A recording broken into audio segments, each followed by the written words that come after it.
अस्सलाम वालेकुम। कहानी और हकीकत में आप सबको खुश आमदीद। हमारी कहानियां सुनने के लिए चैनल को सब्सक्राइब करें और बेल नोटिफिकेशन को ऑन कर दें। तो आइए बढ़ते हैं एक नई कहानी की तरफ।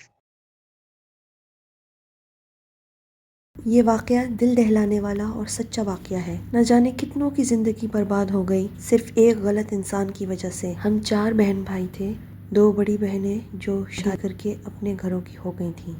अम्मी अब्बू और हम 2 भाई। अम्मी अब्बू डॉक्टर्स थे। अब्बू हॉस्पिटल में जॉब करते थे। अम्मी का अपना क्लिनिक था। मेरा भाई अहमद जो जॉब करता था एक सॉफ्टवेयर कंपनी में, और मैं जिसने अभी अभी BBA की डिग्री प्रोग्राम ख़त्म किया था और एक ऑर्गेनाइजेशन में इंटर्नशिप कर रहा था। मेरा नाम अम्मार और ये है मेरी कहानी।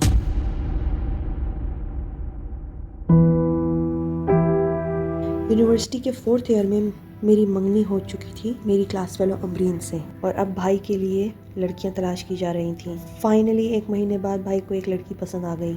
मुझे किसी के घर आना जाना बिल्कुल पसंद नहीं, तो मैं न बात पक्की पर गया न दावतों में, और आज डेट फिक्सिंग थी उसमें भी ना जाने के लिए मैंने बहाना तैयार किया हुआ था। मैं काम का कह के निकल गया और चाय के होटल पर जाके बैठ गया, और जैसे ही मैसेज आया कि हम निकल रहे हैं, उनके ठीक 10 मिनट बाद मैं घर चला गया और मोबाइल पर गेम खेलने लगा। गेम खेलते खेलते मुझे कब नींद आ गई मुझे पता भी नहीं चला। बहरहाल दूसरे दिन काम से वापस आने पर अम्मी ने बेहद नाराज़गी का इजहार किया और बताया कि 6 महीने बाद तुम्हारे भाई की शादी है, तुम वैसे ही आ जाओगी या इन्विटेशन कार्ड देना पड़ेगा। भाई मुझसे बड़े थे तो उनकी शादी मुझसे पहले होना तय थी। मुझे खुशी इसलिए भी हुई कि उनके बाद मेरी बारी थी। शादी से पहले हमने मेहंदी का इवेंट रखा तो उसकी तैयारियां ज़ोर शोर से शुरू हो गई। आखिरकार मेहंदी वाला इवेंट आया और मेहंदी का इवेंट हॉल में था। अमरीन मेरी मंगेतर और उसके घर वाले भी इनवाइटेड थे। अमरीन ही की पसंद से मेरे शादी के सारे इवेंट्स के कपड़े मैंने लिए थे। दोनों पार्टियां एक ही टाइम पर पहुंची थी। अम्मी ने खूब ताने मारे मुझे भाई के ससुरालियों के सामने।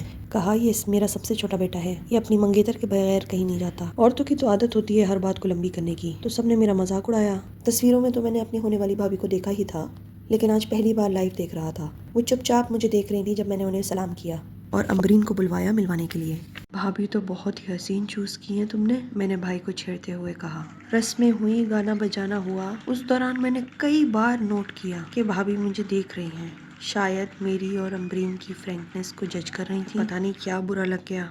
मैंने किसी से इस बात का जिक्र नहीं किया। उनकी अम्मी, भाभियाँ और बहनें। कहानी का अगला हिस्सा सुनने के लिए जुड़िए रहिए हमारे चैनल कहानी और हकीकत से।